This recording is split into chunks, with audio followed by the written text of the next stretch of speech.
दर्शकों नमस्कार, मैं हूं आपके साथ रोशनी। ये है एमएनएस न्यूज नेटवर्क और आप देख रहे हैं एमएनएस न्यूज टीवी। आज का दिन कुछ खास है। आज के दिन क्या हुआ था, पहले ये जानते हैं। राष्ट्रपति प्रतिभा पाटिल ने कर्नाटक की पहली लग्जरी ट्रेन गोल्डन चैनियट को हरी झंडी दिखाया था और रवाना किया था। राज्यपाल BL जोशी ने BK गुप्ता को उत्तराखंड उच्च न्यायालय के मुख्य न्यायाधीश की शपथ दिलाई थी।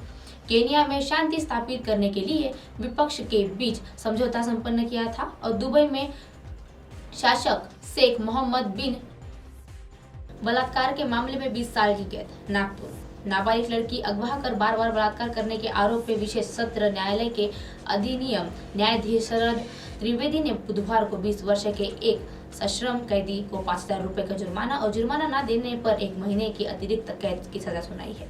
इस मामले का आरोपी श्रीराम उकंडा वासनीकर 40 वर्षीय है और वह धोतीवाड़ा तहसील के काटुल के एक मूल में रहने वाला है और वह किरदार के दौरान वह वारदात को अंजाम देने के लिए आरोपी श्री राम गोटखैरी तहसील एक हिंगना में रहने वाला था और पीड़िता उस वक्त 14 वर्ष की ही थी, जिसको पड़ोसी के घर में आना जाना लगा हुआ था और इसी दरमियान वह आरोपी ने पीड़िता के साथ पहचान बढ़ाई और उसे विवाह करने का झांसा भी दिया और श्री राम ने लड़की को अगवा करने का प्लान किया और 14 मार्च 2020 को संध्या 7 बजे लड़की भागवत कार्यक्रम के लिए ले जाने का बहाना बनाकर निकल गया और आरोपी लड़की को लेकर वर्धा जिले के एक ग्राम पार्टी ले गया और वहां उस झोपड़ी में ले जाकर उसके साथ बार बार बलात्कार की वारदात को अंजाम दिया।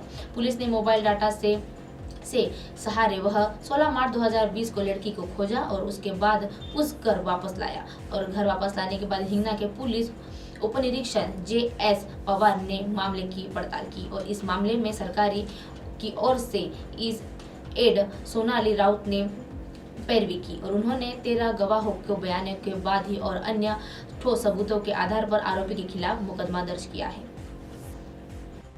क्या ऐश्वर्या पर कभी बंदिश लगाई गई है? साल 2012 के इंटरव्यू के दौरान जब वह अभिषेक बच्चन के पूछा गया था कि क्या उन्होंने अपनी पत्नी पर ऐश्वर्या राय पर कभी बंदिश लगाई है, तो इस पर जवाब देते हुए अभिनेता ने कहा था कि ऐसा केवल वो ही आदमी कर सकता है जो या तो असुरक्षित महसूस करता हो या फिर अपनी पत्नी पर भरोसा नहीं करता हो।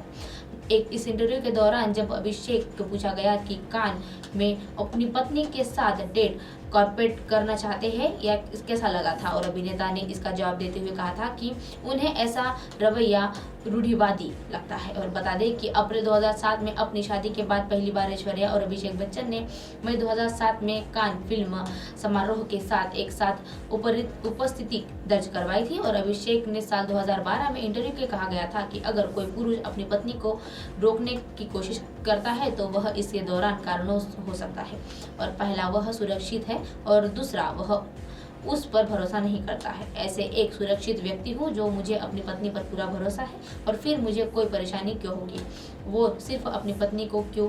और अगर कोई पुरुष अपनी प्रेमिका, माँ या किसी लड़की को रोकने की कोशिश करता है तो या हो वह असुरक्षित है और यहाँ बस उस पर भरोसा नहीं करता है और उससे इस तरह से संस्कार नहीं मिले हैं। और मेरी माँ एक अभिनेत्री है, रह चुकी है और वह हमेशा काम करती रही है और मुझे अक्सर पूछा जाता है कि कान के अपनी पत्नी के साथ रेड कारपेट पर चलना कैसा लगता है, तो ऐसे रवैया मुझे रूढ़ी लगता है। अभिनेता ने आगे कहा है कि इसका मतलब है कि आप पति है तो आप अपनी पत्नी के साथ कैसे चल सकते हैं। और क्या आपने अभी ऐश्वर्या से पूछा है कि वह मेरी फिल्मों में प्रीमियर में मेरे साथ रेड कारपेट पर क्यों नहीं चलती है और वह मेरे साथ कार्यक्रमों में शामिल होती है, और लेकिन इससे साथ ही नहीं किया जा सकता है कि यह गलत है। अगर मेरी पत्नी मेरा समर्थन करती है तो यह मेरा कर्तव्य है कि मैं उसका समर्थन करूं। पेड़ से टकराकर मर्सिडीज में लगी आग। नोएडा के सेक्टर 93 स्थित एक एलिस्को चौराहे के एक पास तेज रफ्तार मर्सिडीज कार में डिवाइडर से जा टकराई और पेड़ से टकरा गई। इसके बाद टक्कर के बाद कार में आग लग गई। हादसे में कार चला रहे निजी कंपनी के एक सीनियर मैनेजर की उनकी मौत हो गई है। आग लगने के बाद का एक ऑटोमोबाइल लॉक हो गया था और जिसके साथ ही वह बाहर नहीं निकल पा रहे थे। दर्दनाक हादसे के बाद मंगलवार देर रात को मौके पर पहुंची पुलिस ने कार टकराकर वह शव को बाहर निकाला गया और कोतवाली फेज 2 पुलिस मामले की जांच कर रही है।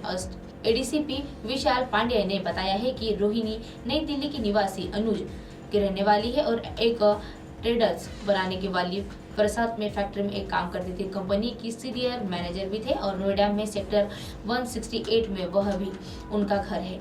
और मंगलवार देर रात को वह अपनी मर्सिडीज कार से दिल्ली नोएडा स्थित एक घर जा रहे थे और सेक्टर 93 में एल्डिको केट के अपना एक तेज रफ्तार मर्सिडीज में अनियंत्रित होकर डिवाइडर पर टकराते एक पेड़ पर टकरा गया था और टकराने की मर्सिडीज में आग लग गई और कार अंदर से ऑटोमेटिक लॉक हो गई। कार के अंदर भी अनुज की जलकर मौत हो गई थी और वह राहगीरों ने सूचना पर पुलिस व दमकल की गाड़ियां मौके पर पहुंची और पुलिस ने कार में नंबर के आधार पर मृतक के परिवारों को हादसे की जानकारी दी।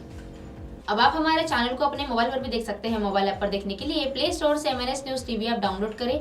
इंस्टा, लिंक, ट्विटर, हाईक्विक, फेसबुक और कई सोशल मीडिया के प्लेटफॉर्म पर हमारा चैनल उपलब्ध है। आप इसे यूट्यूब पर भी देख सकते हैं। आप हमारे चैनल को लाइव भी देख सकते हैं www.mnsnewstv.com पर। फिलहाल वक्त हो चला है दर्शकों ब्रेक का। ब्रेक से लौटने के बाद देखिएगा देश और दुनिया की तमाम खबरें। बने रहिए MNS न्यूज पर। नमस्कार।